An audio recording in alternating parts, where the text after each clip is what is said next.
Le F, un pas de casque, est propulsé par service d'outils FGL, votre stratégie gagnante pour les produits Makita, DeWalt et Milwaukee.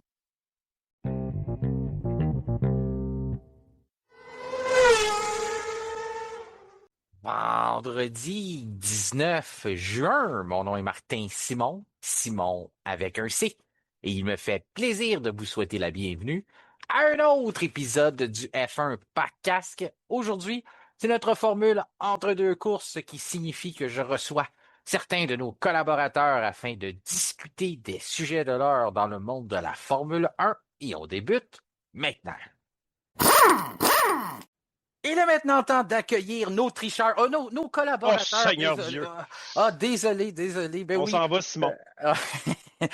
Nos collaborateurs. Moi, j'assume, François. Et voilà. Ça... Ça va virer en psychothérapie, mais avant qu'on commence la psychothérapie, je vais commencer par vous présenter. J'ai déjà brassé votre cage un petit peu. Vous allez être fin prêt pour l'épisode de ce soir. Mais tout d'abord, c'est la voix des vendredis. J'ai le bonheur d'être avec lui puis de mettre la table pour les week-ends de course lorsqu'il n'est pas sur un terrain de golf ou sur un simulateur quelque part au Québec. Eh bien, il est animateur, descripteur des courses de Formule 1 pour la GTCQ.tv, mais aussi des courses d'endurance. Il est aussi un pilote pour nos amis de la Team FSR. François Goulet, t'es pas content de ta présentation que j'ai rajouté le... Non, tricheur, c'est pas bon pour toi. Hein? Écoute, là, c'était dans un but précis. On était jeunes et idiots. Et parce que je veux pas avoir cette petite étiquette-là de tricheur, étant donné que je suis un coureur automobile sur simulateur quand même respectable, et je déteste la triche, justement, sous toutes ses formes. Donc, voilà. Mais ce qui est correct, tu as le droit de le dire, parce que je sais que c'est de bonne guerre, c'est drôle, puis ça parle d'un vieux jeu de Formule 1, puis on l'a dit qu'on l'a fait, donc il faut que j'assume comme Simon le fait. Coupable! Ouais, guilty as charged. Puis Simon aussi, c'est pas bien meilleur pour lui là, d'avoir cette réputation-là. Ça sera la dernière fois que la référence sera faite, mais c'est quand même très, très drôle.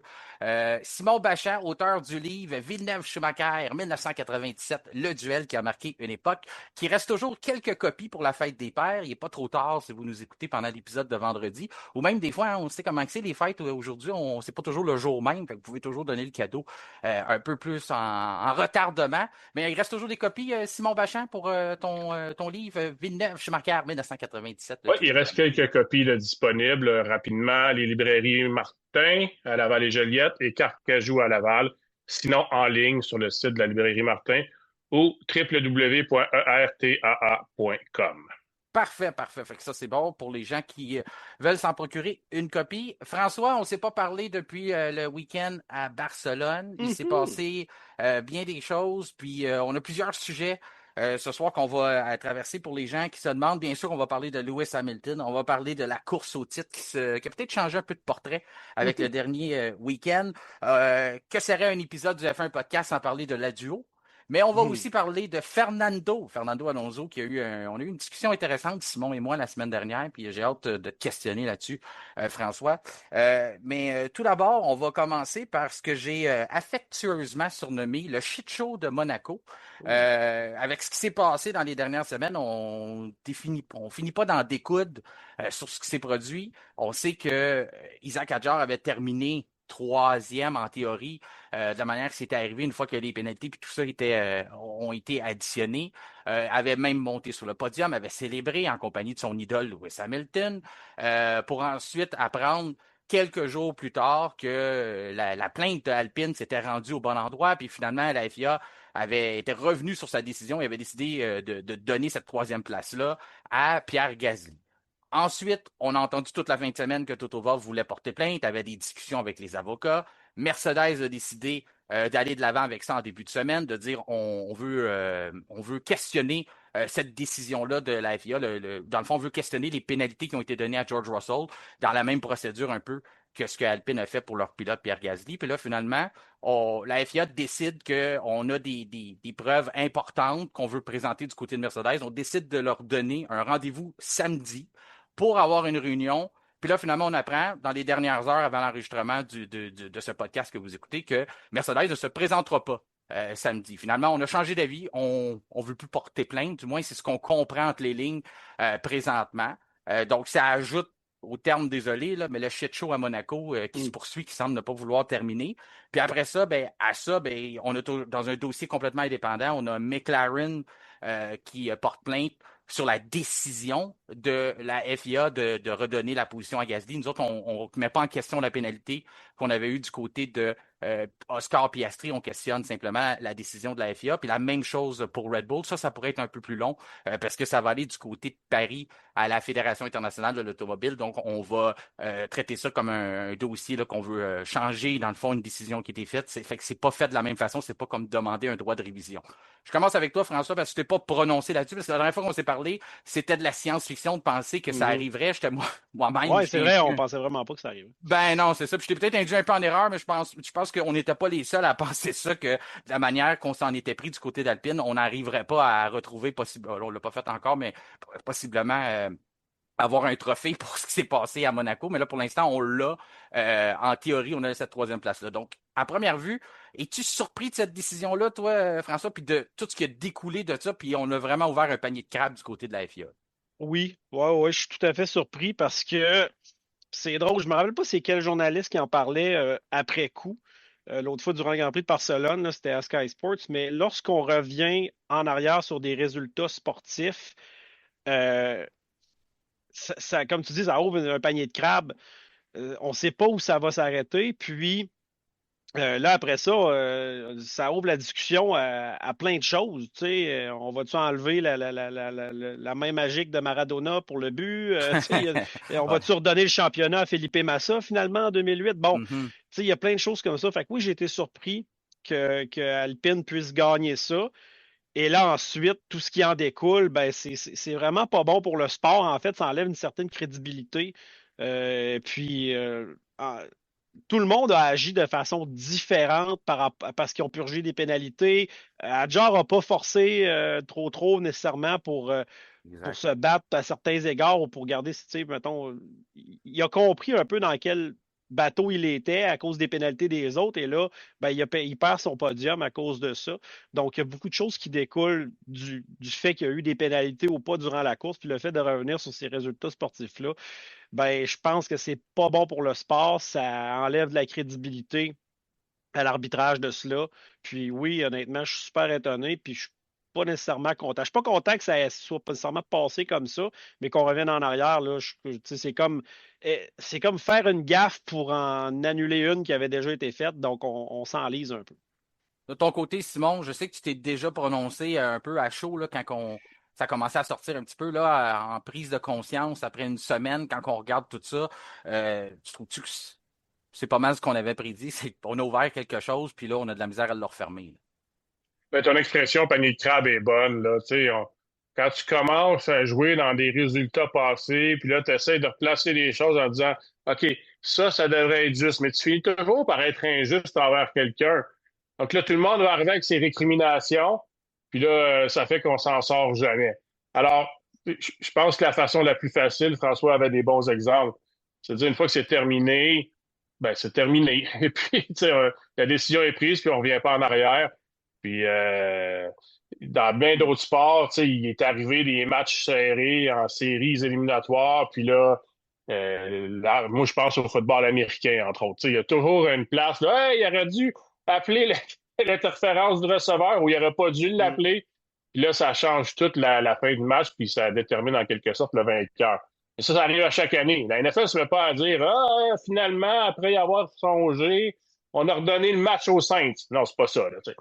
Alors, c'est sûr que la course automobile, je pense, ouvre plus la porte à revenir en arrière, à modifier les résultats, mais à un moment donné, pour que la FIA se fasse respecter davantage, même si c'est injuste, il faut tracer la ligne, dire, ben là, c'est fini et c'est terminé, c'est décidé, puis on passe à d'autres choses, on pense au Mhm. futur.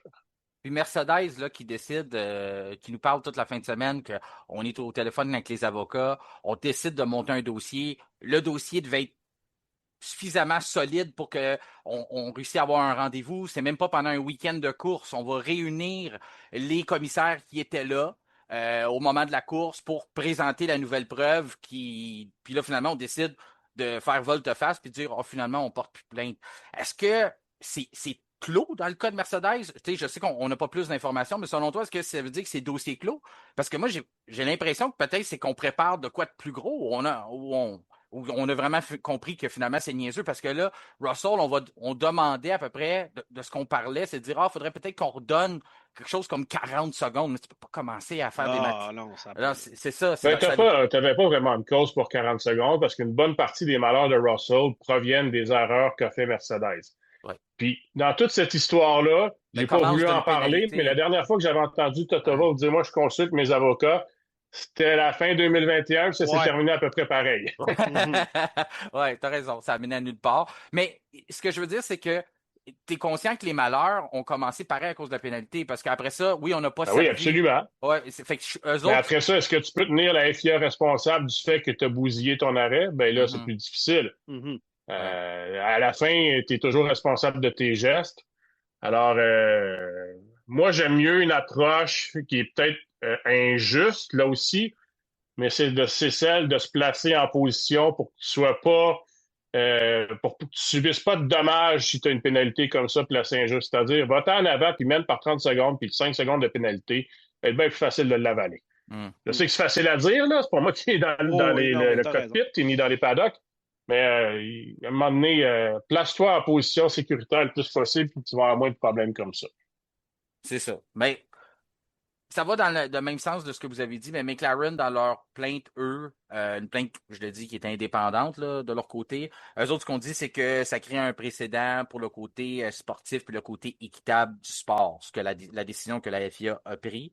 De l'autre côté, ben, Red Bull va un peu dans le même mot. On est inquiet de la tournure que le sport et l'implication que ça peut avoir à Ben, long moi terme. aussi, j'ai cette Ouais. inquiétude parce que Mhm. là, il y a un directeur d'écurie qui a dit, sous l'anonymat, que, tu sais, d'après lui, il y a des dirigeants d'autres équipes, peut-être qu'il parlait de lui aussi, qui vont se mettre à analyser est-ce que je dois purger la pénalité ou non. Ouais. Si je la purge, j'ai-tu une cause pour aller la combattre après, ou tant qu'à ça, je la purgerai pas, puis je vais aller plaider ma cause après aussi. Mhm. Fait que là, tu viens jouer dans l'intégrité de ton produit, là, qui est le sport. Ton côté, François, si t'es en piste, là, puis moi, j'arrive comme un malade, puis je veux te dépasser à l'intérieur, mais tu sais que j'ai une pénalité, c'est quelque chose que tu tiens en considération. Tu sais, je saluais ce que Adjar a fait comme décision, Mhm. parce que pour moi, ça fait partie d'avoir du IQ, du quotient de Ouais. course, de comprendre ces choses-là, puis d'avoir une présence d'esprit. Mais de ton côté, est-ce que ça pourrait changer? Ben là, ça le fera pas dans vos ligues à vous autres, mais je veux dire, est-ce que ça changerait ta perception de savoir que, oh, il y a un aspect, là, attendez, il faut que les avocats embarquent sur le dossier assez vite pour dire, je la purge-tu ma pénalité? On attend, puis on conteste ça après. Ben, en fait, ta question a comme deux volets. Moi, en tant Ouais. que pilote, mettons, puis des fois, il y en a qui ont des pénalités. Ils n'ont pas le choix de la purger, eux autres, parce que c'est électronique, là. Le jeu va te forcer à le faire. Mais lorsque je sais que quelqu'un a une pénalité, ben, j'adapte ma conduite par rapport aussi à la pénalité qu'il a. Tu sais, donc, s'il y a trop chier qu'il y a 3 secondes, ben, je me battrai peut-être pas avec si je vois qu'il force un dépassement. Je sais que plus loin dans le tour, il va y avoir une pénalité de 3 secondes, puis je vais leur dépasser. Donc, Ouais. ça va. Je vais ajuster ma conduite en fonction de ça. Donc, Adjar a fait cela.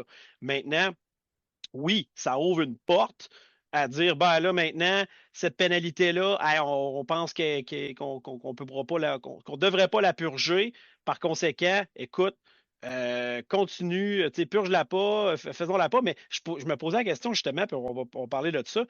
S'il reste un arrêt au puits à faire, quand ils disent de ne pas purger la pénalité, imagine-toi qu'ils ne la purgent. Quand il y a, mettons, il y a une pénalité puis aux arrêts au puits, on dit qu'on ne la purge pas. Ah, ils n'ont pas attendu 5 secondes avant de toucher à l'auto ou 10 secondes avant de toucher à l'auto et ils Comme touchent à l'auto Russell, tout là, de suite. mettons. Ouais. Ouais, ben c'est ça. Donc là, il va y avoir tout de suite une autre pénalité parce qu'ils ont touché à l'auto. Donc imagine-toi, là, ils ne se ramassent pas avec une pénalité qui devront se battre, mais bien deux, si Ouais. je ne m'abuse. Donc, ça devient vraiment, vraiment Ben, c'est le cas difficile de. à C'est le cas de gérer. Mercedes, parce que Mercedes, dans le fond, eux autres, ce qui portent plainte, c'est de dire, ben oui, on n'a pas servi la pénalité au début. Ça, c'était pas bon là, de faire ça. Là. Mhm. Il aurait dû être mieux organisé, mais on sait les circonstances. Puis après ça, ben là, on a donné une pénalité de passer par les puits. Passer par les puits, c'est beaucoup de temps. Fait que c'est pour ça qu'on fait un calcul, puis on dit la Ouais. FIA nous devrait tant, mais là, c'est là que ça n'a pas de bon sens. Sauf qu'on s'est mis dans cette situation-là. Puis Ouais. vous me pardonnerez si vous voulez pas que je fasse ce lien-là, mais c'est plus fort que moi. J'ai envie d'enchaîner avec la duo. Parce que je trouve que c'est encore un bel exemple de dire quand tu essayes de jouer à Dieu, Oh, Seigneur, ouais. Ça peut finir par venir te mordre, là. Tu sais, puis décider où ce que ça vient vous mordre, là. Mais ce que ça arrive, c'est que ce que ça fait, c'est que là, tu as décidé au début de la saison, lors de la saison dernière, qu'il y aurait un plan d'intervention pour aider les motoristes. Tu as élaboré ce plan-là, puis là, tout d'un coup, tu t'en vas prendre des données. Tu dis à tout le monde, ça va se passer après 5 semaines. On a les évaluations, puis en date d'aujourd'hui, là, on n'a toujours pas de résultats publics là-dessus. On a simplement ce que les écuries ont eu. Puis la raison pourquoi on n'a pas de réponse, c'est parce qu'on va probablement être obligé de donner un avantage à Mercedes puis un avantage à Ferrari. Puis c'est les deux seules écuries qui ont gagné cette année présentement.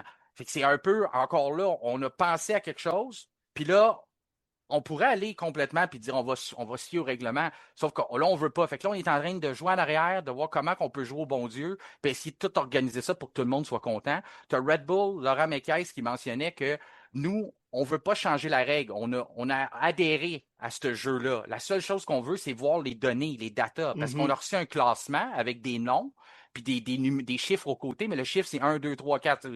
C'est pas des datas de l'examen qui a été pris. Fait qu'on n'a aucune. On aimerait ça savoir chez Red Bull parce qu'on les connaît, les performances de notre moteur. Tu es conscient, François? Oui, ils connaissent juste pas celles des autres. Exact, puis ils connaissent juste. Puis là, je comprends pourquoi la FIA ne veut pas donner, mais Red Bull aimerait savoir c'est quoi la performance que vous avez réussi à juger sur notre moteur. Est-ce que ça va avec ce que nous autres on a ou c'est complètement. Donc, c'est un peu encore là. Je ne veux pas être trop redondant avec ça, mais ça commence à être un autre shit show, ça aussi, quand tu regardes ça, parce que tu commences à te dire, tu veux contrôler des choses, puis là, tu veux faire du rattrapage, puis c'est en train de te glisser entre les mains. Simon, t'en penses quoi de tout ça, là, que, encore une fois, aurais-tu cru quand on a dit, ça va être après 5 Grands Prix, après le week-end du Canada, qu'on s'est rendu après Barcelone, puis qu'on n'aura toujours pas de classement officiel? Ben, moi, je vais prendre l'information qu'on a eue par les écuries comme étant un classement officiel. Je comprends que la FIA ne l'a pas publié, probablement qu'ils attendent de revoir. Là. Il y a une révision qui va être faite à la demande de Red Bull, puis je comprends pourquoi. Par contre, j'ai un peu plus de misère. Moi, je fais une différence parce que là, Duo, c'est un système qui a été mis en place il y a quand même plusieurs mois, là, avant, il y a un an et demi, où là, on a demandé aux équipes, voulez-vous qu'on analyse là le bloc motopropulseur au complet ou juste la partie combustion? Puis là, les équipes ont dit, gardons ça simple, là, puis concentrons-nous sur la partie combustion, puis il n'y en aura pas de problème. Puis là, finalement, il y a des problèmes. Ben, à un moment donné, les patrons d'écurie doivent se regarder dans le miroir aussi. Là. Tu sais, c'est comme Ferrari a perdu cette année un avantage parce qu'il y a un an, ils ont levé la main et ont dit ça va être un problème les départs avec le moteur qu'on est en train de construire. Non, non, non, fais-toi-en pas. On arrive au début de l'année. Finalement, c'est trop dangereux, il faut changer ça. Puis là, Ferrari se retrouve à perdre un avantage qu'elle avait bâti, qu'elle aurait pu avoir pour toute la saison. Mais Simon, je veux bien, là, mais à un moment donné, les patrons d'écurie, soyez conséquents. Oui, mais juste, Laurent Mekies n'a pas été à l'envers. Il l'a bien dit. On a signé les règlements puis on va jouer la partie qui est jouée. La seule affaire, c'est qu'il veut les résultats de la partie. Il les a pas. Oui, mais là, c'est parce que là, ça, je suis sûr et certain que si la FIA communique quel data on a utilisé pour prendre notre décision, ben là, les écuries vont commencer à jouer avec ça. Puis probablement qu'elles l'ont déjà fait en se disant, d'après moi, ils vont analyser cette partie-là ou ces 7 données-là, que ça va faire partie de la décision. Puis on a joué avec ça, je suis à peu près certain depuis le début de l'année. Alors, si on se met à le communiquer, ben là, on va encore plus fausser le résultat, d'après moi. Alors, je peux comprendre la FIA de dire, pas de transparence là-dessus. Ça, tu as raison qu'on a fait très attention de ne pas dévoiler comment on ferait le test. Sauf qu'on pourrait quand même révéler des statistiques de performance sans dire ce qu'on a vraiment fait ou comme analyse, mais au moins donner quelque chose. Encore là. Il y a peut-être une façon, effectivement, de communiquer davantage.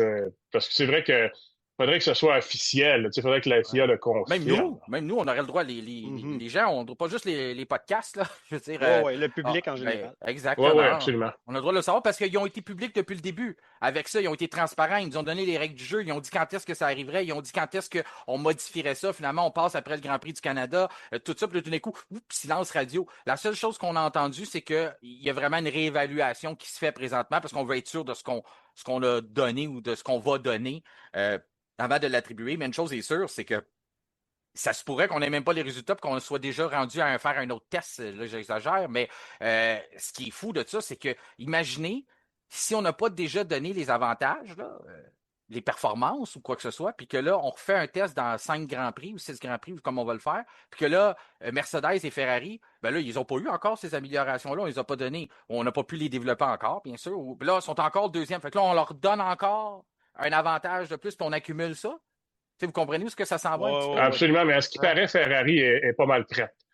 Ils s'attendaient, puis ils ont travaillé en conséquence d'avoir des belles améliorations promises. Alors, ça devrait arriver dans les prochaines courses. C'est ce que j'ai entendu et lu. Puis venir au moins changer de prochain classement. François, de ton côté, je sais, on décortique, puis tout ça, de ton côté, François, tu penses quoi de tout ça, la duo? Tu sais, comme tu disais tantôt un petit peu, on a le droit de savoir, au moins, d'avoir quelque chose. Oui. Mais je comprends que Red Bull soit surpris du résultat, surtout avec le résultat en piste. Donc, ce qu'ils veulent, dans le fond, c'est vraiment que la FIA s'assure que le résultat est bien exact, parce que nous, on ne s'attendait pas à ça. On a tous été scotchés.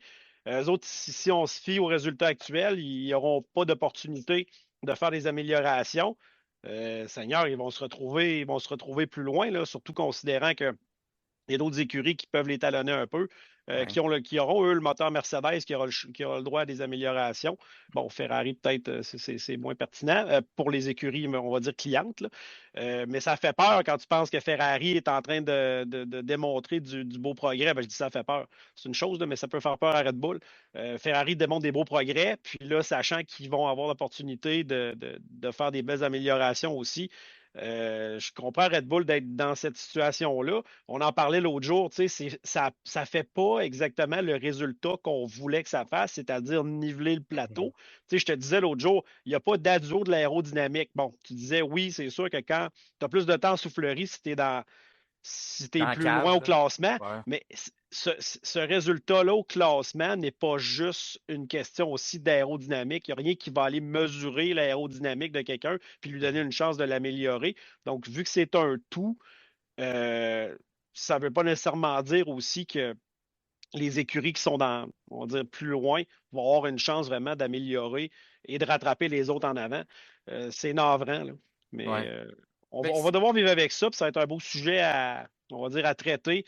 Je ne sais pas le temps que ça va prendre, par contre, à remesurer tout ça. Là. Je ne sais pas si on a une idée là-dessus, là, mais il faut qu'il fasse ça. Il y a un autre 6 Grands Prix, là, à moins que ça ait été modifié. Au début, c'était 6-12. Oui, mais là, on veut regarder. Non, mais mettons les résultats actuels. On veut réanalyser la première analyse. C'est ça. Est-ce qu'ils vont devoir remesurer? Est-ce qu'ils vont juste revoir leur truc ou ils vont devoir remesurer tous les moteurs en tant que tel? Je ne dis pas les gros motopropulseurs, mais les moteurs. Je pense qu'il y a peut-être une unité de mesure ou plutôt un appareil de mesure aussi qui était défectueux. On ne sait pas. Là, on va faire un test différent parce que Laurent Mekies, lui, ce qu'il dit, c'est que dans leurs données, eux autres, sur un circuit moteur comme Montréal, quand on regarde sur un temps pur en performance, on est plus loin en qualification. Quand on arrive à Monaco, qui n'est pas un circuit moteur, on performe mieux. Puis après ça, quand on revient sur un circuit moteur comme Barcelone, on était plus loin en qualification. Fait que les autres, selon leurs statistiques, ils ne voient pas qu'ils ont un avantage moteur. Mais ça, je comprends ce qu'il dit, puis je comprends la partie qu'il veut jouer, sauf qu'il y a aussi des enjeux de fiabilité que les écuries peuvent ouvrir le moteur ou le fermer un week-end donné, comme Monaco. Je sais qu'on a peut-être joué avec ça. En tout cas, puis de toute façon, il n'a pas fonctionné le moteur. Mais je pense que, en tout cas, il y a quelque chose là. On a hâte de voir qu'est-ce que ça va donner. Mais j'ai hâte qu'on donne des réponses, puis qu'on ait de la vague, qu'on comprenne tout de suite, OK, c'est fait, Mercedes a tel avantage, ça va arriver quand. On le sait que on comprend les règles du jeu, on sait qu'ils ont été écrites, ils ont été dévoilées assez souvent, mais là, on a juste hâte de savoir que c'est mis en marche, puis que tout le monde... parce que tu l'as comme effleuré un peu du bout des lèvres, François, parce qu'une écurie comme Alpine peut recevoir des deux côtés, être nourrie des deux côtés, un peu, où on va prendre Williams. Williams va avoir des améliorations sur son moteur, mais va aussi bénéficier de la duo, mais la duo, c'est pas le bon terme, mais va aussi avoir besoin plus d'aéro, plus de CFD. De la location en soufflerie parce qu'ils sont moins performants. C'est correct à un certain égard, là, mais ils ne mesurent pas. Il n'y a aucun avant, on va dire, il n'y a aucune compensation sur la mesure de l'aéro par équipe parce que ça ne se fait pas. Non, on te donne du temps puis tu t'arranges avec. C'est ça, c'est le résultat global de ton année qui va te donner du temps en soufflerie, tandis que la duo, c'est vraiment ton moteur est mesuré tel quel, fait qu'on te donne une allocation. C'est ça. Donc, c'est assez spécial et assez. L'allocation te donne du temps sur le dyno, sur Ouais, c'est le ça. bas C'est d'essai, du des temps choses sur comme le bas ça. d'essai, ouais, exactement. Ouais. On aime ça le dire le dyno, là, mais c'est Ouais. le bas d'essai. Ouais. C'est pour ça, c'est le premier mot qui vient, mais après ça, le deuxième, il est toujours en arrière, le mot bas d'essai. On Bon, parle le franglais ici. on Là, essaie, fait on essaye, on fait podcast. notre gros possible. Quand même. Je regarde ça. Est-ce qu'on a une course à trois? Parce Moi, que, je dis que oui. ouais, si on Mhm. parle de championnat, là, présentement, on ajoute Lewis Hamilton là-dedans, mais est-ce qu'on a exclu George Russell en fin de semaine? Parce que j'ai envie de t'entendre là-dessus, François, sur le fait que, on en a parlé Ouais, ouais. avant d'enregistrer, mais il y a comme eu il y a comme eu un dernier coup de poignard d'Antonelli Ah, avant mon Dieu. que sa voiture arrête, c'est de passer Russell. Toi, tu penses que t'es dans l'école de penser que ça va laisser des cicatrices, ça. Donc, pour toi, malgré ça, quand même, on n'a pas exclu Russell en fin de semaine. Il est encore dans cette partie-là. Donc, on a une course à trois qui se dessine. Oui, ben Russell, en fin de semaine, c'était sa fin de semaine. Mhm. Jusqu'à un certain moment, là, mais il était super rapide, pole position. Écoute, il était. C'est un circuit qu'il aime bien, Barcelone, George Russell. Et tout laissait croire qu'il allait pouvoir s'envoler avec la victoire si on se fiait, mettons, à ce qu'on a vu en début de week-end, début milieu de week-end. Là, la course se dessine. Donc, on reviendra sur ce que Ferrari a fait, mais chapeau. Ouais. Mais moi, quand je regardais le Grand Prix, mes enfants étaient pas loin. Puis là, je voyais la différence entre Antonelli et Russell vraiment rétrécir, mais rapidement. Là, je dis à mon fils, je dis Sam, je dis viens-t'en, il va y avoir une bagarre entre Antonelli et Russell. Ça va être, il manque pas ça, tu sais. Puis il y a un superbe dépassement d'Antonelli sur Russell. Vraiment, tu sais, c'est quelque chose que j'ai adoré voir. Puis là, quand j'ai vu ça, j'ai fait, mon Dieu Seigneur, j'ai dit, Russell, là, Ouais. il n'y avait vraiment pas besoin de ça. Et on n'a même pas eu le temps de cligner des yeux que, whoop, Antonelli, bris mécanique.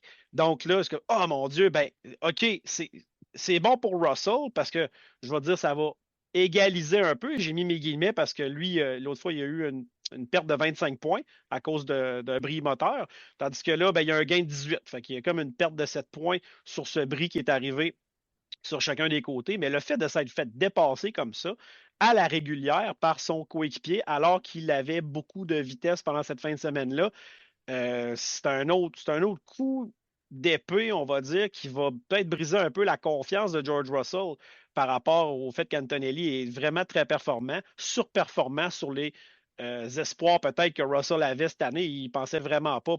Je pense pas que George Russell pensait que son coéquipier allait être celui qui allait lui donner le plus de fil à retordre cette année, mais là, c'est le cas. Donc oui, course à trois, moi je crois que oui, parce qu'Hamilton est à une quarantaine de points de la tête, puis Ferrari semble reprendre du poil de la bête. On ne sait pas ce qui peut arriver non plus, la saison est jeune, donc peut-être que Russell peut, rebondir, il peut arriver des tuiles à Ferrari et plutôt à Lewis Hamilton et à Kimi Antonelli. Donc j'aimerais beaucoup que ça se resserre un peu, d'avoir une course à trois, et qui sait, peut-être un championnat pour Lewis Hamilton, alors que personne n'aurait prédit ça l'année dernière. Non, non, même en début de saison. Si on va de ton côté, Simon, puis on regarde ça, la course à trois, est-ce que tu achètes? Parce que je sais que tu avais une chronique aujourd'hui sur la page de F1 Podcast, que tu parlais un peu comme François. Qu'est-ce que François? Je pense que François l'a lu aussi parce qu'il avait Je l'air l'ai bien lu, oui. où il était bien informé de son côté, mais avec Ben, les deux. justement. Oui, non, c'est ça, c'est les deux. Bien sûr, le calcul du 7 points, puis de dire que là, dans le fond, Russell aurait dû finir premier. Moi, je t'en ai parlé aussi, Simon. J'ai dit que sur le podium, je pense qu'il venait de réaliser, puis même pour Mercedes, que la belle opportunité de début de saison d'accumuler des points vienne probablement de se Mhm. terminer. Là. Puis j'ai envie de vous entendre tantôt aussi sur le taux de compression, parce qu'il y a eu le 1er juin qui est venu changer ça. Est-ce que ça a été un facteur en fin de semaine? Est-ce que c'est le début de quelque chose? Mais avant qu'on commence à parler puis on mette Ferrari là-dedans, si on garde le focus sur George Russell puis sur Antonelli, est-ce que George est vraiment dans cette course-là encore? Puis pour combien de temps il peut l'être selon toi, Simon? Mais là, ça va devenir difficile pour George Russell. Il faudra vraiment qu'il trouve le moyen de battre Antonelli en course euh, au moins deux, trois fois là, dans les prochains Grands Prix parce que sinon, il va sortir lui-même de la course, surtout si Hamilton devient une menace pour Mhm. vrai.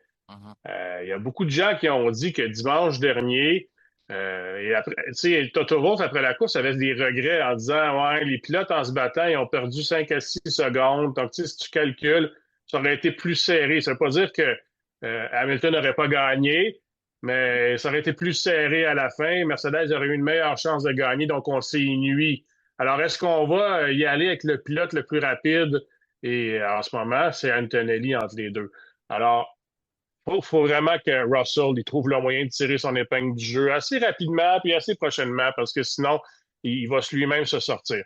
Moi, je souhaite une course à trois, mais c'est sûr que si Hamilton vient mettre son grain de sel là-dedans puis il se met à gagner plusieurs grands prix, ça risque d'être une course à deux entre Antonelli et Hamilton. Sinon, ça risque d'être une course à deux entre les deux pilotes Mercedes parce que tu sais, il ne faut pas négliger que Mercedes va sûrement trouver le moyen de répondre aux améliorations de Ferrari aussi. Alors, je ne suis pas rendu à concevoir qu'au mois d'octobre, on va avoir une course à trois, mais les saisons sont tellement longues, puis on a vu l'année dernière, je reviens encore là-dessus, on n'attendait pas Verstappen à la fin, puis il était là. Donc, c'est pas impossible du tout.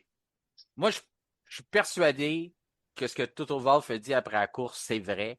Puis je le pense encore, je le pensais quand on a enregistré après le Grand Prix, qu'il y a un calcul mathématique, il y en a peut-être même plus qu'un dans un ordinateur quelque part de stratégiste chez Mercedes qui avait la victoire pour George Russell, puis qu'il y en avait peut-être même une pour Antonelli, ou plutôt s'il n'y avait pas eu le prix. Donc, il y a quelque chose qu'on a échappé du côté de Mercedes. Si on s'en fie juste aux statistiques, puis on voit la belle victoire de Ferrari puis d'Hamilton, on peut se laisser... on peut se tromper, là, vraiment, on peut se tromper. Pour l'instant, je pense qu'il faut demeurer prudent avec ça. Mercedes a quand même fait des erreurs en fin de semaine. Ça ne veut pas dire qu'on n'en fera plus. Mais on va peut-être adopter une autre approche. Là. Puis tu le fais bien de dire, oui, la bagarre, peut-être qu'on a voulu lancer un peu là-dessus puis pas tout prendre le blâme, mais je pense qu'on aurait pu gérer ça d'une autre façon, faire deux stratégies différentes. On aurait pu pas paniquer au début avec George puis le faire rentrer, comme on en a parlé. Je Ouais, ça. Ça a été des... Fait qu'on s'est mis les pieds d'un plat du côté de Mercedes. Puis là, moi, ce que j'aime pas de tout ça, Simon, là, puis tu sais que j'ai commencé à faire des boutons, parce que là, t'as pas voulu dire le mot, mais ça ressemblait à une règle, ça ressemblait à une règle Toto ou à une règle flèche d'argent, ou je sais pas comment tu vas Toto argenté, là, ouais, c'est ça. la règle Toto argenté, c'est ça. Ça commence à ressembler à une règle orange papa. Ça vous prend une couleur, vous autres, hein, pour... Ouais. En tout cas, là, j'ai tu l'as effleuré un peu, puis je pense que oui, malheureusement, on va peut-être en arriver à là à cause de des situations comme Mais ça. je pense que ça va être plus dur à appliquer que l'année dernière. Tu sais, quand tu as commencé l'année avec une règle comme ça, c'est clair pour les deux pilotes, puis en disant si on va appliquer ça toute la saison, puis que tu suis la ligne, c'est plus facile à faire que quand tu arrives après 6-7 Grands Prix, puis que là, tu vas dire à un George Russell, finalement, mon George, tu sais, oublie ça cette année. L'année prochaine, peut-être pour toi, mais cette année, ça va être Antonelli. J'aurais aimé ça entendre les gens de Mercedes dire à George Russell, laisse passer Antonelli la semaine dernière. Je pense que ça aurait été intéressant à suivre les conversations radio. On y a dit, c'est quoi qu'on y a dit à un moment donné? Prends le rythme. Ça aussi, oui. Ça, c'était le début de. Je pensais entendre James Vaz. George. En anglais, c'est. George James. Oui. Il n'est plus là, mais c'est. Excuse François. Mais même au premier arrêt, tu vois que Russell, il passait à Antonelli en disant « M'arrêtez trop tôt, là, vous m'exposez. » Tu vois que c'est toujours dans sa tête. Non, George, il n'aimait pas ça au début. C'est quoi tu disais, François? Est-ce que je t'ai En fait, on écoutait ce que son ingénieur de piste disait en anglais, c'était We gotta keep up the pace, George. Vraiment dit, vas-y, man, parce que là, ça va pas, tu l'as pas. Mais est-ce qu'il était capable d'aller chercher cette vitesse-là, ce pace-là, en course? Moi, quand j'ai entendu ça, j'étais comme, OK, s'est-tu endormi au volant? Est-ce qu'il va être capable de faire un peu ce que Hamilton faisait, le fameux hammer time, quand c'est le temps d'aller chercher des temps chrono, de délivrer la marchandise? C'était d'entendre ça de la part de son ingénieur de piste, j'étais comme, oh mon Dieu, ça, c'est pas la chose que tu vas entendre. C'est un message qui vient d'en haut. C'est ça, puis tu sais, c'est comme, ça les met dans une situation quand même très précaire de voir. S'il faut qu'ils tranchent, s'il faut que l'écurie favorise l'un ou l'autre, tu veux pas que ça arrive, surtout en ce moment, parce que tu vas peut-être t'aliéner, on va dire, l'amour de tes deux pilotes. Fait qu'on va voir le temps que ça va durer. Je pense que Mercedes, je sais pas ce que Mercedes veut vraiment, mais je pense que les autres, ils espèrent que George rattrape un peu et de ne pas avoir à favoriser quelqu'un, de ne pas avoir à favoriser Antonelli pour ne pas s'aliéner l'amour de George, on va dire. T'sais, il voudrait peut-être qu'il soit plus près au championnat, puis que ça se passe bien, qu'il n'y ait pas d'escarmouche en piste, puis qu'il n'y ait pas à favoriser l'un ou l'autre, qu'il laisse les deux se battre. Mais écoute, il n'y a pas de monde idéal. À un moment donné, là, dans la saison, il y a quelque chose qui va arriver. On pensait que ça arriverait à Montréal. Ça a commencé à Montréal avec la bagarre. Mais à un moment donné, ça va, en bon québécois, ça va péter aux frettes. On ne sait pas encore c'est quand que ça va arriver, mais ça va arriver. Là, je vous ai écouté les deux, puis vous allez dans le même sens, puis je suis parfaitement d'accord. Mais j'ai deux arguments qui. Tu sais, vous dites, Simon commençait en disant c'est pas évident d'implanter cette règle-là. Non. Simon, tu allais dans le même sens. Présentement, c'est pas évident. Mais la seule façon à George de continuer que ça soit pas évident, c'est de pas tomber à 100 points derrière Anthony. Non, là, c'est sûr. Il faut qu'il reste Il y a là. un choix qui va être fait à ce moment-là. Exact, parce qu'après ça va être facile pour Toto Wolff ou n'importe qui va avoir le message à donner à George de dire, ben, écoute, George. Puis peut-être même à 70 points, mais on ne sait pas combien ils vont vouloir essayer de convaincre George que, ben là, il faut que tu deviennes un bon coéquipier. Puis l'autre chose qui pourrait peut-être tomber dans cette conversation-là, tu l'as probablement entendu, François, dans le podcast, mais lundi, mais moi, ce qui m'a dérangé, c'est que ça fait 2 fois qu'on voit les Mercedes tomber en mode combat, puis il y en a une des deux qui s'arrête. Donc, est-ce qu'on va être capable d'utiliser au nom de la fiabilité, puis de dire aux gars, essayez de faire attention, les gars, parce que tu comprends ce que vous ben, en fait, ça? je sais pas jusqu'à je pense pas que la bagarre a été à ce point. Tu sais, c'est pas la bagarre, je pense, qui est responsable de l'ennui mécanique. C'est juste arrivé comme ça. Je pense que c'est juste Une fois, c'est peu du hasard. 2 fois, c'est une tendance. écoute, je vais ouais, ça me fait penser à quelque chose, je te le dirai plus tard là, sur le film des Gentlemen, mais il y a un pattern là, qui se dessine là. Mais non, à date, je vois pas, tu sais, il y a un hasard là-dessus, je vois pas tant de corrélation. C'est sûr, s'il commence à se battre, c'est quoi, t'as pas le droit de te battre, puis ton moteur, il tient pas quand tu te bats. Il faut pas oublier une chose, Antonelli avait l'aileron un petit peu endommagé, puis il rattrapait Russell pareil, là. Ouais, c'est fou. Donc, il a dit que ça ne l'affectait pas beaucoup. Mais moi, quand j'ai vu ça, le endommagé, je dis, voyons, j'avais pas comme aperçu qu'il l'avait endommagé avant. Je dis, c'est arrivé quand ils sont passés près l'un de l'autre. Puis là, après ça, il y a eu le bris mécanique. Mais non, il y avait l'aileron endommagé avant, puis il a quand même rattrapé Russell. Ça fait 2 fois plus mal à George Russell. Puis Simon l'avait mentionné, Antonelli n'avait pas fait la EL1. Donc, c'est vrai, vous avez dit ça lundi. Ouais. Il a commencé le week-end sur les talons parce que là, l'usure des pneus était redevenu un facteur. Il fallait que tu contrôles tes pneumatiques. Il partait vraiment, vraiment en arrière de son coéquipier.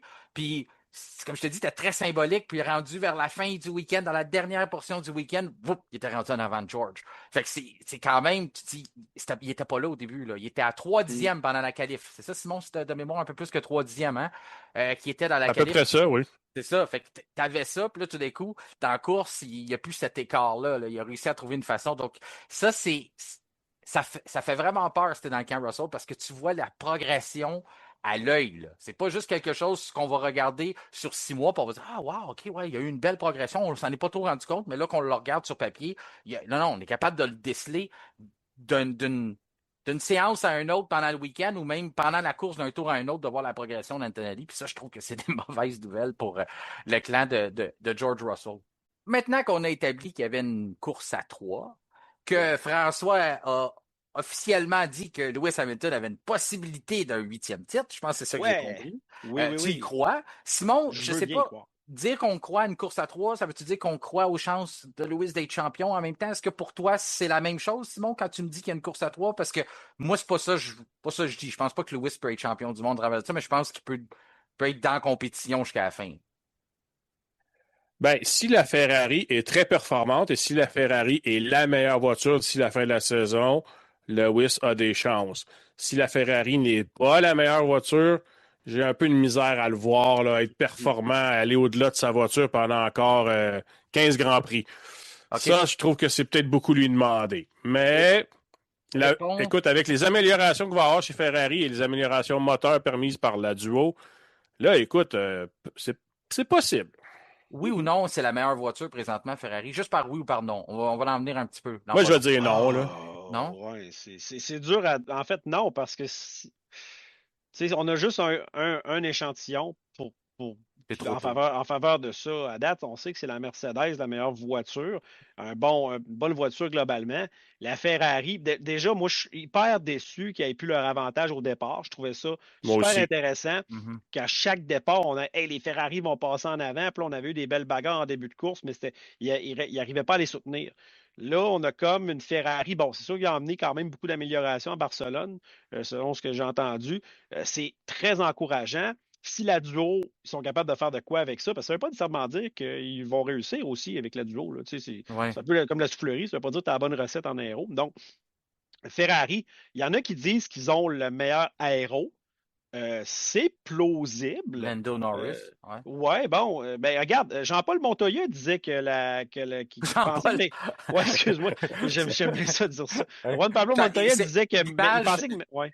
L'image qui est venue, c'était pas lui dans ma tête. Non, Jean-Paul Montoya. Jean-Paul Le temps que Montoya. je mette le mot. OK, vas-y, Ah excuse-moi. non, fait que je disais, Jean-Paul Montoya semblait dire au début du Grand Prix de Barcelone que McLaren allait arriver et créer la surprise. C'est pas arrivé. Ouais. Donc, ce que les gens voient ou pensent, ça ne veut pas nécessairement dire que c'est ça, même si c'est Non. des experts. Mais en fin Euh, de semaine, En fin de d'abord, semaine, Ferrari a très bien joué ses cartes et ils ont eu une victoire à la régulière. Hamilton a très bien fait son Grand Prix. Est-ce que ça va aller encore dans ce sens? Ben, moi, je le souhaite parce que je veux une belle bagarre. Je ne voulais pas que Mercedes s'en aille avec le championnat un peu comme McLaren semblait le faire l'année dernière. mhm, Je dis bien semblait là, jusqu'à un certain moment. Est-ce qu'ils ont la meilleure voiture? Non, mais on dirait qu'ils s'en vont dans cette direction-là. Donc, c'est encourageant. 19 évolutions dans les dernières semaines qu'on a apportées. Ça semble fonctionner pas mal sur tous les aspects.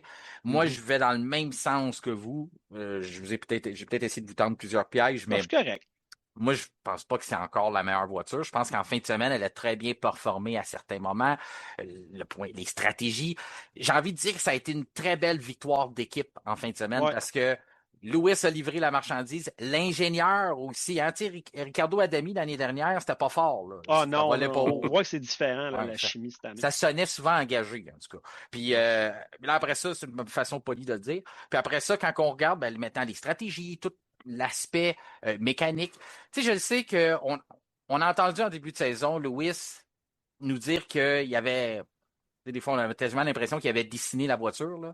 À entendre Mm. parler, tu sais, j'ai travaillé avec, j'ai donné une fiche, puis tout ça, puis là, j'entendais du monde reprendre ça, puis j'imaginais Lewis Hamilton avec son crayon en train de dessiner l'aileron Macarena, là, puis tu sais, c'est pas, je pense pas que c'est lui qui l'a dessiné l'aileron, je pense pas que c'est lui qui a pensé, dire, on va mettre un déflecteur au-dessus, à l'arrière pour reprendre les gaz d'échappement puis donner un appui aérodynamique.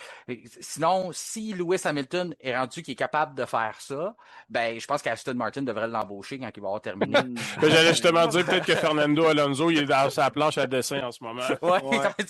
arrête de dire, moi aussi, je vais commencer à dessiner ma voiture.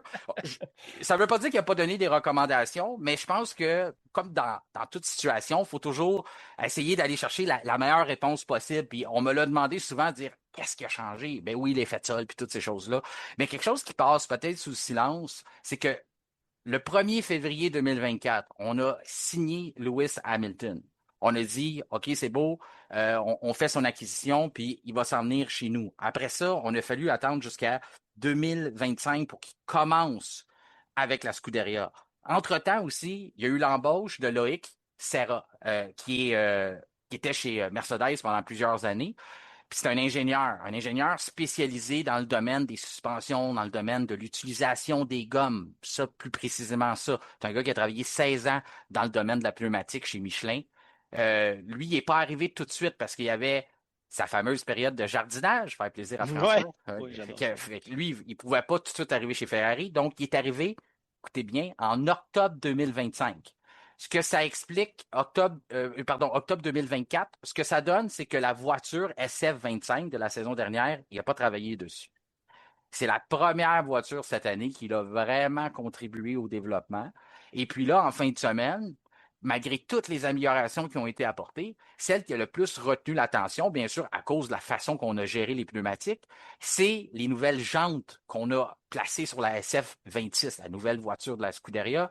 Ce qu'on a fait, c'est que maintenant, avec le nouveau règlement, on peut travailler les jantes. On a été travaillé en collaboration avec BBS Japon, BBS Japan, puis on a élaboré des jantes spéciales pour la voiture. Dans le fond, ce qu'on voulait faire, c'est dans la même état d'esprit, avec la même optique que ce que McLaren avait l'année dernière, c'est de dire si on est capable de contrôler la température à l'intérieur des jantes, ben après ça, on est capable aussi de l'utiliser pour monter la température quand on a besoin d'avoir des gommes dans cette plage-là pour être capable de rentrer en action en qualification, mais on est aussi capable de faire diminuer la température lorsqu'on veut préserver, puis aller dans des stratégies peut-être de 3 arrêts ou des choses comme qu'on a vu en fin de semaine. Donc, avoir plus de latitude sur une fin de semaine de course pour être capable de battre nos adversaires de différentes façons.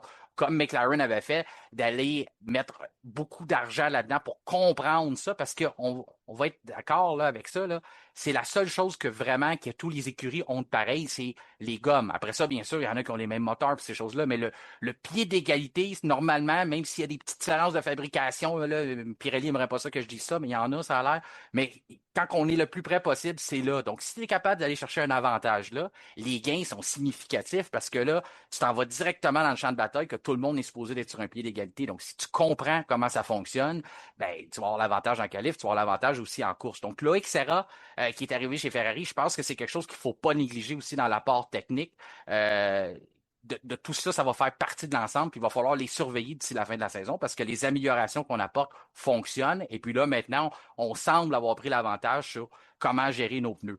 Ton côté, Simon, quand tu regardes ce qu'on apporte du côté de Ferrari, je sais que c'est dur de rester.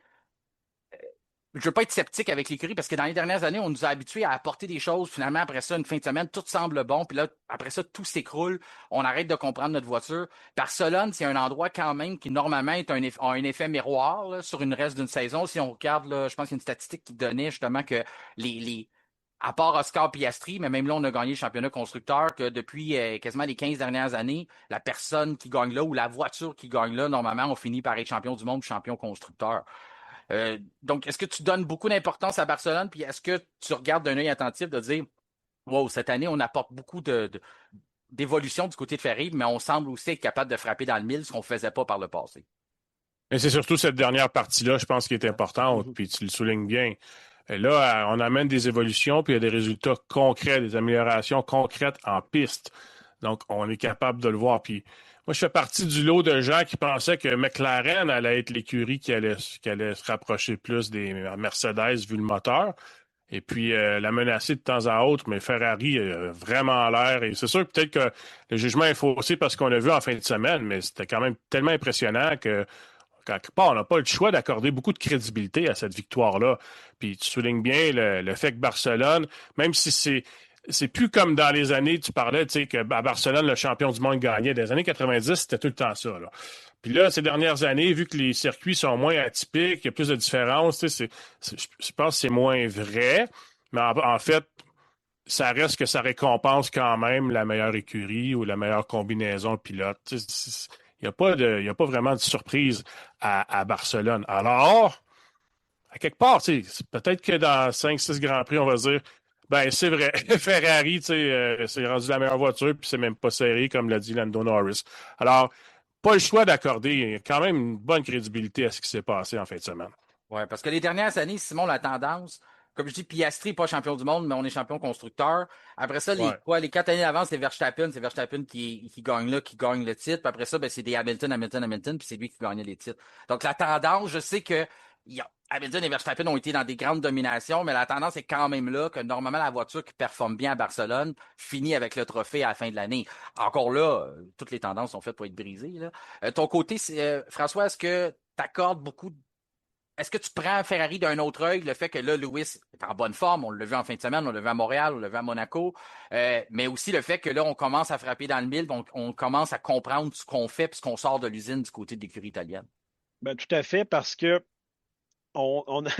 excusez-moi, ça faisait longtemps qu'on n'avait pas souligné que Ferrari avait eu une bonne stratégie. Ben oui, on est habitué oui. qu'il se sabote depuis tellement d'années. Puis là, on revient en arrière un peu, puis on avait cette discussion-là dans les années précédentes au sujet de Fred Vasseur, exemple. Est-ce qu'il doit garder son poste ou on doit se débarrasser de lui parce que là, les résultats n'étaient pas encore là. Mais on voit que d'avoir fait confiance a priori à lui, on a commencé à bâtir une belle équipe autour de ça et une stabilité. Ça prend une stabilité. Et je crois qu'on est en train de récolter les résultats de ça. En fin de semaine, ils ont mis pile dans le mille. La voiture semble bien née. Déjà, l'avantage qu'ils avaient d'avoir perçu là, l'avantage au départ, là, c'est de valeur qu'ils n'avaient plus, comme on le disait tantôt. Mais ils font des bons coups depuis le début de l'année. Ferrari, on sent qu'ils sont plus en contrôle de leurs moyens. Donc, on a cette vision-là qu'on avait d'une écurie une écurie de pointe qui avait des stratégies à la fois, des fois risibles. euh, on s'en va vers autre chose, là. On va pouvoir enfin s'enlever cette étiquette-là du dos. Donc, non, je vois ça d'un autre œil, puis je trouve ça encourageant parce que Ferrari, des fois, tu sais, on a appris à les haïr un peu dans le temps des débuts des années 2000 parce qu'ils gagnaient tout avec Michael Schumacher, tout ça.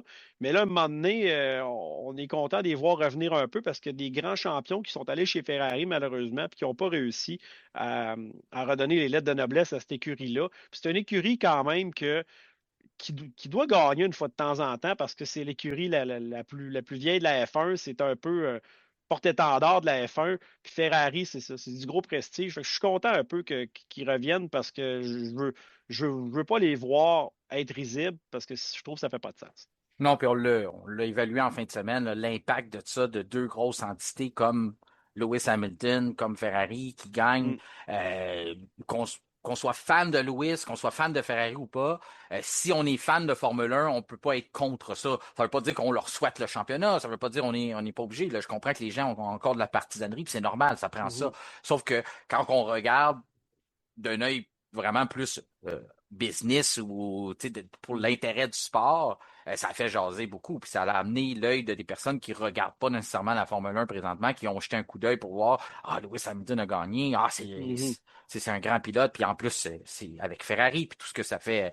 Donc, oui, ça a été très, très bon pour la Formule 1, qu'est-ce qui est arrivé. Puis si ça continue comme ça, d'avoir Mercedes qui peut se battre là, d'avoir Loïc Serra qui est un ancien gars de Mercedes Mhm. aussi, donc c'est les deux qui sont capables de faire équipe ensemble et de développer des technologies. On se rappelle que Mercedes a tellement été bon dans la gestion des pneumatiques pendant longtemps, et puis il a été là longtemps, Serra, depuis l'arrivée de Mercedes en F1 jusqu'à son départ pour Ferrari. Donc, c'est peut-être le petit avantage ou la petite arme secrète qu'on va avoir du côté des Rouges pour la fin de la saison.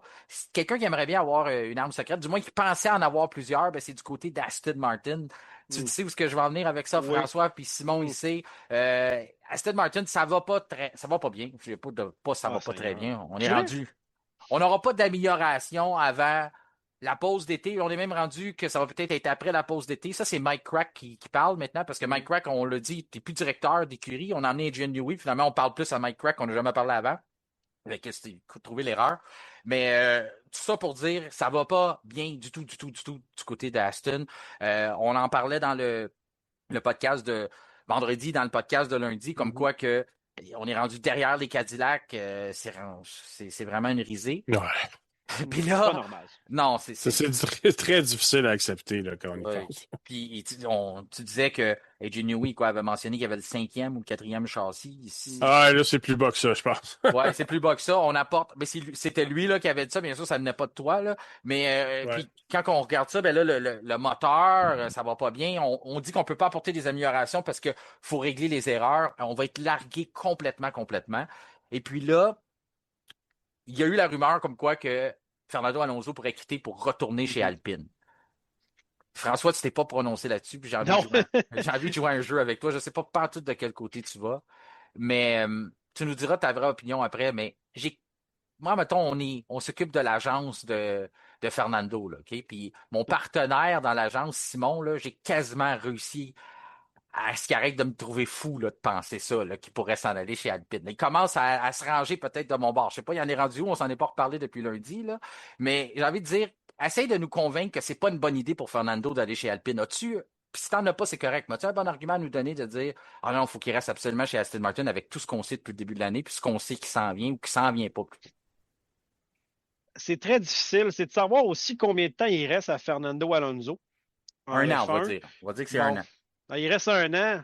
Ouais. C'est parce que ta dernière année de F1, si c'est ta dernière année de F1, puis que tu as le choix entre Alpine et Aston Martin, sachant qu'Aston Martin, semblerait-il, n'aurait pas tant serait peut-être pas capable d'avoir on va dire une fusée pour l'année prochaine. Alpine montre de beaux progrès, montre de beaux résultats. Il a son ami Flavio là-bas. Il reviendrait là-bas pour la 4e fois, si je ne me trompe pas, dans le giron Renault, si on veut. Là. Donc, c'est parce que moi, j'ai toujours dans la tête que ils ont une équipe de toute étoile chez Aston Martin.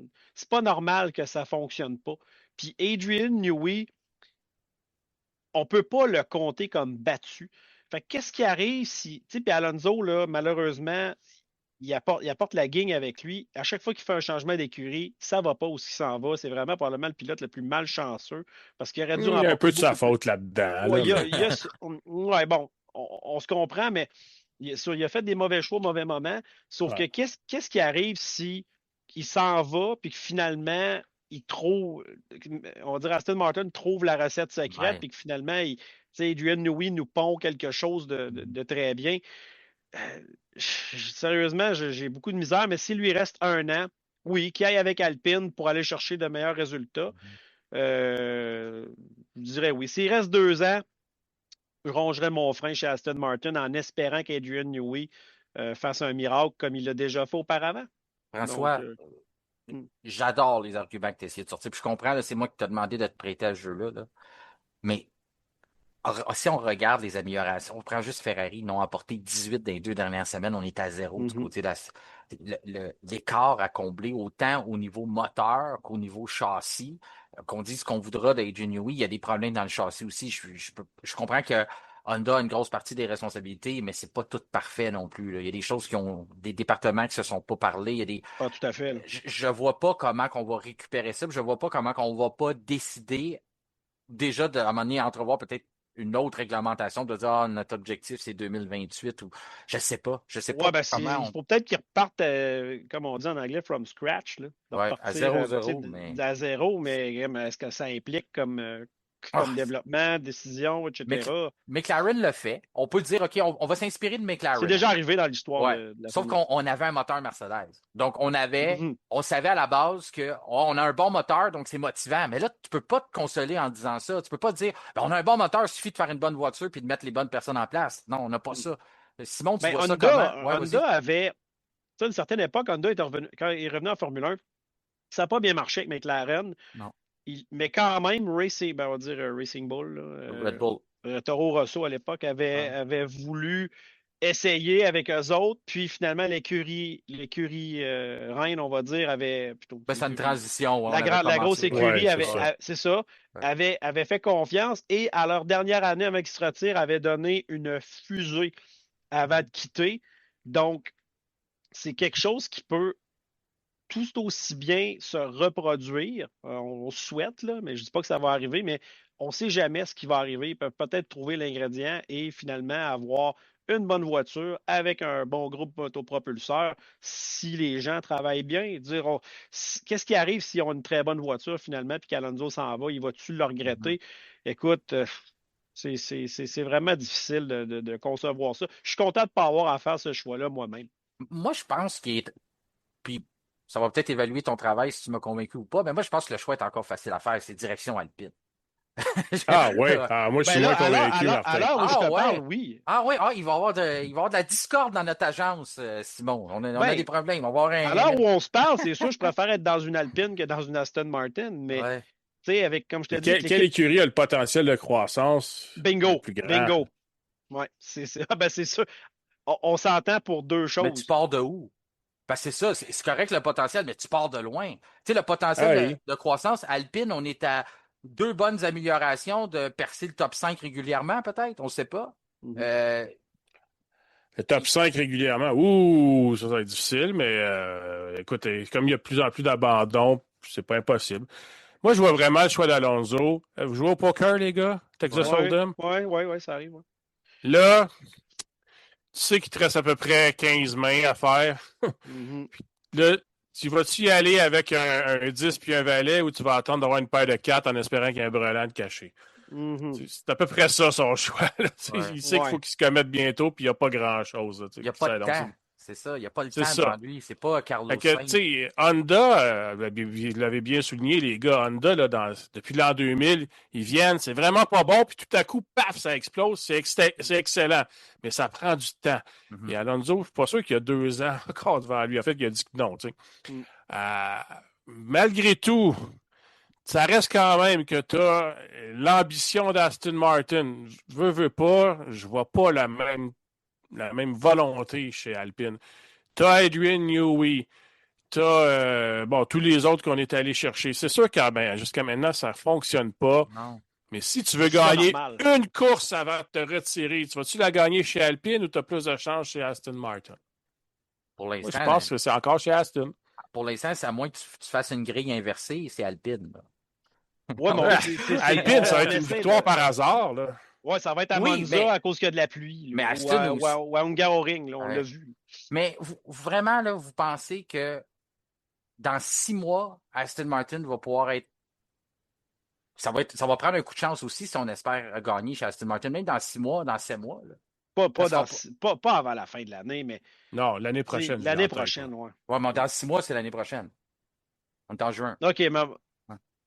Ouais, t'as raison. Mars 2027. Là. Ouais. Ouais, bon, Donc, c'est ça. ouais, mais en même temps, c'est sûr qu'on est tellement déçus de ce qu'on a vu cette année, puis on nous promettait tellement mer et monde, puis finalement, on a tout le contraire.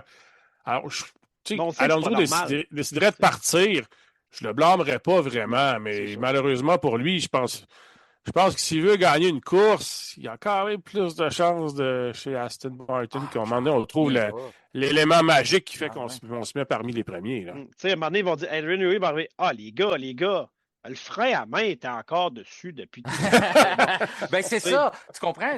Puis là, il Ouais. faut que tu compenses avec toutes les autres qui ont évolué, qui ont appris sur les voitures, parce que moi, il y a quelque chose qui résonne souvent dans ma tête, puis je trouve que c'est important de le répéter. James Vowles a déjà dit dans une entrevue que de rouler moins vite en qualification quand tu descends trop le moteur, c'est pas bon parce que tu réalises pas comment ta voiture va vraiment réagir quand tu vas être à pleine capacité. Ben, c'est exactement ce qu'Aston Martin fait depuis le début de la saison. On ne sait pas comment elle va réagir quand on va rouler pour vrai, quand on va vraiment avoir de l'appui aérodynamique, quand on ne sait rien dans notre voiture. Donc, les données qu'on accumule présentement sont des données à basse vitesse. Donc, qui valent.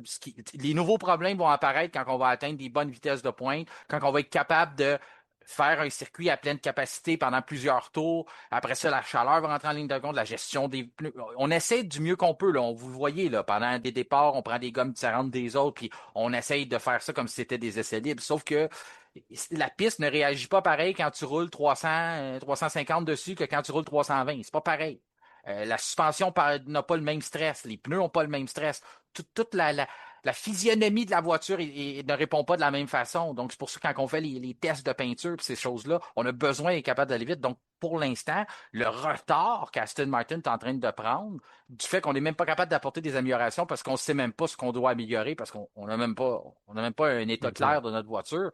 Moi, je suis pas capable de dire présentement que oui, l'année prochaine, il y a une possibilité de victoire pour Aston Martin. Puis j'espère me tromper, ça peut tourner vite, mais il y a trop de choses qu'il faut qu'ils rentrent en ligne de compte. Puis je sais que ça va être une victoire par chance chez Alpine aussi. Sauf que si j'avais de l'argent à les mettre, puis je suis pas un gambler, mais si j'avais de l'argent à les mettre à Las Vegas présentement sur une écurie pour une possible victoire sur une période je suis pas mal sûr qu'ils vont me donner un meilleur rendement si je me trompe pas sur Aston Martin que sur Alpine. Alpine, ils vont se garder une petite protection que ça pourrait arriver à un certain moment. Là. T'as raison. T'as raison pour ça. C'est juste qu'on dirait que moi et Simon, on a vraiment foi en Adrian Newey. Ben, c'est ça, je vois. Et Moi aussi, mais. On a beaucoup on a beaucoup d'espoir là-dedans. On trouve ça vraiment anormal que cette écurie-là sous-performe comme ça avec l'équipe toute étoile. Est-ce qu'il y a trop d'étoiles dans cette équipe-là? C'est peut-être quelque chose à revoir aussi. Il y a peut-être trop de bon monde, puis les idées s'entrechoquent, puis ça clash, si on veut. On a déjà vu ça dans le passé, mais on peut pas croire qu'ils n'arriveront pas avec une solution avec les cerveaux qu'il y a là. C'est impensable. Si on regarde, ça c'est l'autre place, OK? Si on regarde le Mercato, OK? Dans le fond, le marché des agents libres. Ouais. L'agent libre qui devrait être le plus convoité, Je vais vous donner la liste. Vous déciderez c'est lequel. Okay? Mm. George Russell, il est là il y a une année d'option. Donc, ça reste à négocier. D'après moi, il devrait rester chez Mercedes. Je veux quand même le dire, son contrat se termine puis il rentre, il faut qu'il prenne une année d'option. Même chose pour Kimi Antonelli. Je pense pas qu'ils vont bouger. Après ça, Non. Alex Albon, Carlos Sainz ont des années d'option aussi. Liam Lawson, Arvid Lindblad, Esteban Ocon, Oliver Berman, on sait qu'il s'en va nulle part. Après ça, Franco Colapinto, puis Fernando Alonso. Fernando Alonso, c'est le meilleur agent libre présentement disponible. Alpine doit s'entendre, soit avec Colapinto. Je pense pas qu'on est capable d'aller chercher. On peut peut-être aller soutirer un Carlos Sainz ou des choses comme ça, mais on ne sait pas. Donc, il n'y a pas beaucoup de monde. Si Flavio Briatore a décidé qu'il n'y a plus besoin de Colapinto pour avoir de l'argent dans les comptes, qu'avec Gucci, il doit avoir des résultats, est-ce qu'on est capable de sortir aussi le livret, puis c'est peut-être pas juste à l'argent que ça s'arrête, mais de sortir quelque chose pour faire frapper un grand coup? Du moins, pour l'instant, il n'y a pas beaucoup d'autres options si Alpine a mis dans sa tête de changer de pilote. Là. À moins que vous voyez un Carlos Sainz aboutir chez Alpine, mais moi, je vois pas ça. Je pense pas que à moins qu'on va se tourner vers là, mais l'année passée, il n'a déjà pas voulu se ranger du côté d'Alpine. Ton côté, Simon, là, tu dis que tu changes d'idée, là, François a réussi à te convaincre, c'est le temps. Je suis encore hésitant. Là. Alpine, c'est une bonne écurie, là, mais j'ai comme l'impression que l'année prochaine, ils vont être plus bas. Donc, tu sais, Ils vont avoir des évolutions moteurs, ils ont du temps de développement. Ils ont beaucoup de temps de développement. Ouais, mais tu sais, je me dis qu'à un moment donné. C'est dur de les faire confiance. Avec, tu sais, ça n'a jamais. Le châssis est-tu si bon que ça? Là? Oui, on le Mercedes, mais Audi va faire des bons en avant. Moi, si j'étais quelqu'un d'Alpine en ce moment, je serais profondément insulté que je ne suis même pas. Il était dernier l'an passé, il ne faut quand même pas l'oublier. Non, c'est ça, c'est correct, mais ouais, on était dernier, mais là, on a le moteur Mercedes. On était dans la situation, on était dans la situation qu'Aston est présentement, de dire on a le pire moteur, puis on a possiblement, mais on n'avait pas le pire châssis, mais on avait le pire moteur. On est exactement dans cette situation-là. En tout cas, on réglera pas ça aujourd'hui, puis je pense que ça se réglera pas dans les prochaines heures non plus. Et on en a encore pour en parler un peu. Il y avait quand même une bonne réflexion sur le fait qu'Alpine va peut-être vouloir avoir une deuxième. Je pense que Gasly va rester, là, mais un autre pilote avec plus de rayonnement que Colapinto. C'est quand même un petit peu injuste parce qu'il est en train de devenir pas mal bon. Oui, mais... c'est ça, il s'améliore beaucoup. Moi aussi, je trouve. Oui, exactement, mais tu sais, il n'y a pas le. Excusez-moi l'anglicisme, mais le star power là, que d'autres ont. T'sais. À part en Argentine. En Argentine. Oui, et puis justement, ça peut s'améliorer aussi avec les Grands Prix cette année. Oui, s'il y a des bons résultats, mais j'imagine qu'on cherche. Mais tu sais, c'est l'alliance Flavio puis Fernando. Puis là, tu dis. Ouais, c'est fort, ça. D'un côté, tu as Honda qui tend la main. T'as Honda qui tend la main à Fernando, de l'autre côté, t'as Flavio. Qui va choisir? Il va dire non, je reste avec Honda. Je pense pas. En tout cas, on va voir. On va voir dans les prochaines semaines. Je pense que même lui, il sait probablement même pas Fernando en ce moment ce qu'il veut faire. Puis avec raison, il va se laisser le plus de temps possible pour analyser des deux côtés. Question qu'on va demander aux auditeurs, la question sur No Viking, dans le fond, c'est justement ça. Selon vous, quelle est la meilleure option pour Fernando Alonso? Vous avez entendu son agent, Martin, Simon, peut-être qu'il est encore partner avec moi, je ne sais pas, on va se parler après, on va voir s'il veut rester avec moi.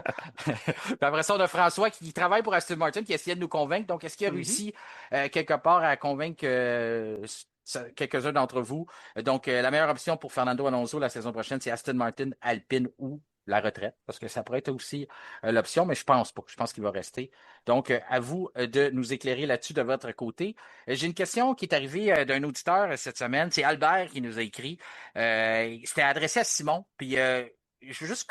Des fois, les auditeurs, ils n'aiment pas ça quand je fais ça, mais il donne des fleurs au début. Il dit qu'il aime beaucoup le podcast et tout ça, mais je veux juste sauver du temps. Là. La question, Simon, dans le fond, en gros, je ne l'ai pas devant moi, mais je me rappelle qu'est-ce qu'Albert voulait te demander, c'est que pendant les épisodes du podcast, plus récemment, il y a une couple de fois que tu as fait référence à ce que Racing Bulls est bien positionné, donc ça montre qu'il y a de la place pour l'amélioration pour les autres écuries comme Audi, des écuries comme ça.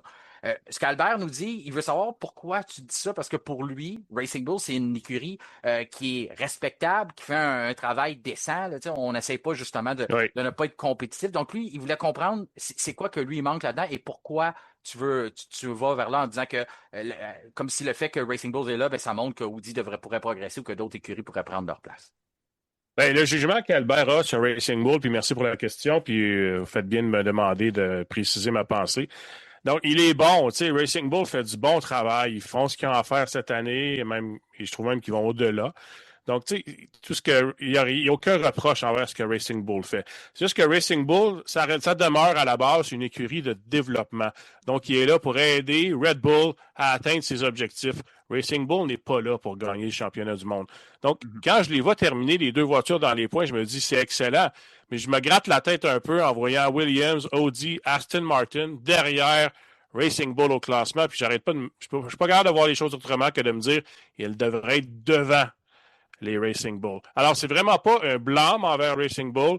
C'est juste qu'il y a des écuries qui font pas leur travail actuellement et que si les choses étaient plus normales, et là, je fais mes guillemets, ben là, Racing Bull serait plus 8e, 7e, 8e au classement et non pas 6e comme où ils sont actuellement. Alors, c'était plus ça, ma pensée. Mais c'est rien de négatif envers Racing Bull. Quand les gens font pas bien leur job puis que tu as une occasion d'aller chercher des points, il faut que tu y ailles et les deux pilotes le font bien au cours des derniers Grands Prix. Donc, je pense que Racing Bull fait bien son travail, mais sa job première, c'est d'aider Red Bull à gagner parce que s'il y a des bons éléments chez Racing Bull, on les emmène en haut, comme on a vu l'année dernière. Oui, exactement. Parce que c'est pas juste du développement chez les pilotes, c'est aussi du développement du côté de l'aérodynamisme. Dan Fellows, qui a été longtemps chez Red Bull, est revenu.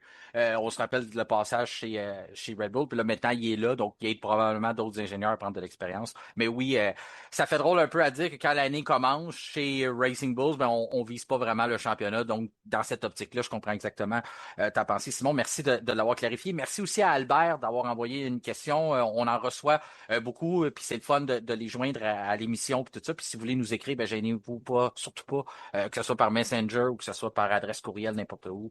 Vous trouverez une façon de nous écrire ou juste dans les épisodes, dans les commentaires, puis on prend ça pour mettre ça dans l'épisode. On a une, François, pour nous deux aussi. Malik, qui trouve ça drôle de nous entendre faire des blagues sur le Qatar, puis sur les courses sprint. Ils ont perdu contre le Canada au soccer, spoiler. Oui, ben tantôt c'était 3-0 avant que ça commence. Ça a fini quand je suis descendu, c'est 4-0. OK. Fait que le Qatar, en plus, c'est qu'on a eu le dernier mot, le dernier rire aujourd'hui en les battant au soccer en plus. Mais si on regarde ça, Malik, ce qu'il veut savoir, c'est que, je trouve ça drôle, il est d'accord avec nous que ça, c'est pas le Grand Prix le plus intéressant, mais que si on avait à choisir un calendrier sprint, d'en mettre 6 dans le calendrier, ça serait quoi notre top 6? Puis il veut qu'on le fasse ensemble. Donc, moi, j'ai déjà pris Autriche. Je sais qu'on le met. On est d'accord là-dessus. Brésil, on ne chicane pas. Oui, on est Autriche-Brésil. J'ai aimé ce que j'ai vu au Canada. Fait qu'on peut prêcher pour notre paroisse. Puis, mettons, est-ce que tu penses que Silverstone l'a déjà été, me semble? Très bon. C'est des bonnes. Puis moi, je trouve que Bahreïn devrait être là-dedans. C'est au début du calendrier. Oh oui. J'aime beaucoup Bahreïn. Puis, opportunité de dépassement. Je serais vraiment déçu qu'il n'y ait pas de Grand Prix cette année. Donc, oui, soyons d'accord pour Bahreïn. On en a 5. Puis... Simon, tu veux-tu embarquer avec nous dans le dernier? Tentes-tu d'embarquer pour un 6e? Ben là, si vous aviez oublié Montréal, je vous en aurais voulu. Il est là. Alors, non, ça a bien été. Comme je répète pour les gens. Le Brésil, c'est bon quand même. C'est ce qu'on a dit. Ouais. Autriche, Brésil, Montréal. Il y avait des circuits quand même classiques à date. Silverstone. Silverstone, oui. Montréal, Autriche, Bahreïn. Interlagos, Brésil. Là, on a 5 gamins. Il en manque, là. Mettons, évidemment, Nürburgring n'est plus là. Fait que c'est de valeur, on ne peut pas le prendre. Juste pour une sprint, ça coûte très cher. J'ai ma tasse ici de café avec les circuits. Comment ça, Sochi? Non, c'est pas vrai. Mais Sochi, écoute. Pas une histoire. Il faut que la F1 aille en Russie. Est-ce que Mexico pourrait être intéressant? Ouais. Je préférais Austin, là, tant qu'à Austin, c'est vrai, Austin, c'est ça. On l'a vu. Simon défend. Ça s'est amélioré. François défend toujours Austin, puis il ne le met pas quand c'est le temps de le mettre. Mais un 6e, c'est drôle, hein, parce que ça prend des tracés particuliers pour donner. Bahreïn, il y a beaucoup de possibilités de dépassement, donc c'est intéressant. Moi, Australie, je ne ferais pas de sprint là-bas. Non, je ne vois pas non plus. Arabie Saoudite, à Vegas, peut-être, parce qu'on a mis des courses à Vegas. Moi, j'en ferais une à Vegas. Êtes-vous d'accord? Oui, j'achète ça, moi, Vegas. Vegas, oui. Parce qu'à Abu Dhabi, on oublie ça, c'est plat. d'accord. C'est sûr. Fait Ouais, que, Singapour, je suis d'accord avec Bakou, vous, c'était les gars, c'est pas épouvantable. une place à sprint. Les sprints à Bakou, c'était épouvantable, on s'en J'adore rappelle. cette question-là, Singapour, by the niaise-moi way. pas, Simon. Mm. Il va faire monter ma pression. OK? Puis avant de ça, ben, Monaco, Pas les en Belgique, j'ai pas aimé ça l'année passée non Non, plus. c'est Le trop circuit long. trop c'est long. trop long comme Ouais. tour, ouais. On C'est est ça. d'accord là-dessus. Fait que, Non. ouais, je pense qu'on a quand même un bon. Fait qu'on les répète, c'est quoi? C'est Autriche, Canada, Silverstone. On a Interlagos, Brésil. Interlagos, ouais, OK, Las Vegas, puis on s'était dit. Bahreïn. Ah! Oui, Bahreïn. Fait que c'est Bahreïn, bon. ouais. Mais hey, c'est le fun, ces questions-là. Amenez-en en plus. Oui, merci à Malik, super. Puis Merci, j'espère Malik. que tu aimes notre calendrier, tu nous enverras le tien. Mais en tout cas, c'est notre vote pour la sprint. Même chose dans les commentaires, c'est pas la question du jour, mais si vous voulez nous écrire, qu'est-ce que vous pensez C'était pas de les répartir dans le calendrier, c'est vraiment d'y aller avec Oui. notre feeling. Là, Ouais. De toute façon, on a vu maintenant, ils font Miami, puis Ouais, Montréal 3 semaines après, donc ça n'a pas l'air de les déranger tant que ça. Ben, en tout cas, fait que. Ouais, moi j'aimerais ça qu'ils adoptent ça, ça serait le fun. Fait que c'est pas mal tout pour aujourd'hui, les gars. C'était bien le fun encore une fois. J'espère que vous avez eu du plaisir. Puis Ben oui. Puis on a plusieurs grands prix qui s'en viennent. Donc le prochain, c'est un de mes favoris, là. C'est mon circuit favori, celui de l'Autriche. Il est très, très simple. Je sais que François, tu l'aimes beaucoup. J'imagine, j'ai l'impression que Simon, en tant que puriste du sport Autriche, c'est aussi un circuit que tu aimes beaucoup, là. Fait que ça va être intéressant de voir les nouvelles F1. Honnêtement, je suis neutre par rapport à l'Autriche, mais je vais le regarder différemment cette année, vu ce que j'entends vos commentaires depuis un an, là, comme quoi vous adorez ce circuit-là. Je vais porter un œil attentif, un peu plus attentif. Ouais, il y a des bagarres, les fans sont proches du circuit, t'as des lignes droites, des gros freinages avec des dénivelés. Ah, je suis. Moi, j'aime la Hongrie, fait que vous le savez. Oui, ben c'est ça. Puis t'as les... Ah, la Hongrie, ouais. Je sais pas comment tu fais pour aimer la Hongrie, mais il est très technique. Je vais le contrer. Ouais. Tu court-circuitais des virages? Non. C'est juste que je trouve qu'en Hongrie, ça finit toujours par donner un bon Grand Prix. Le circuit, je suis d'accord avec vous, il est ordinaire, même qu'avant, on le dit qu'il était plate. Mais Caroline, la course est toujours bonne. Fait que c'est pour ça. Là. Mais ils ont fait un gradin à la fin, là, tu vas dire on est rendu là, mais ils ont fait un gradin à la fin que je trouve très spectaculaire. C'est rendu qu'on regarde les estrades, mais je trouve ça beau quand même. On rentre dans un gros stade, puis tout ça. On a mis beaucoup d'argent pour rénover en Hongrie. Là. Fait quand même, mais tu as raison, c'est technique, c'est stratégique, mais il manque quelque chose. Peut-être un gros point de freinage ou une ligne droite, mais tu as raison. C'est la piste de go-kart. Les pilotes l'aiment, mais c'est un vieux circuit. Il n'y a pas de grande ligne droite, fait que c'est sûr les opportunités sont moins présentes, mais ça reste très spectaculaire. C'est une belle carte postale aussi. Oui. Puis comme à chaque année, ce qui va être le fun, c'est qu'on n'a jamais vu de voiture sur ces circuits-là. Donc, ça va toujours être intéressant de voir les nouvelles. Il va toujours avoir un petit aspect d'inconnu, puis ça, c'est toujours intéressant en sport automobile. Merci encore une fois, les gars, puis je vous souhaite une excellente fin de semaine. Merci d'avoir été là encore une fois aujourd'hui. Toujours beaucoup de plaisir avec vous, puis je pense que les auditeurs apprécient aussi. Pareillement, au revoir à tous. Au revoir. C'est ce qui conclut notre épisode du vendredi 19 juin. Notre prochain rendez-vous sera vendredi prochain, en marge des séances d'essais libres du Grand Prix d'Autriche. Mais d'ici là, je vous invite à nous rejoindre sur les différents réseaux sociaux, notamment sur Facebook, Instagram ainsi que LinkedIn, et à vous abonner à nos chaînes Spotify, YouTube ainsi que Amazon Music. Et bien sûr, ne pas oublier d'appuyer sur la petite cloche, question de recevoir une notification lors de la publication des nouveaux épisodes. Mon nom est Martin Simon avec un C. Je vous remercie de faire confiance au F1 Podcast et je vous souhaite un excellent week-end.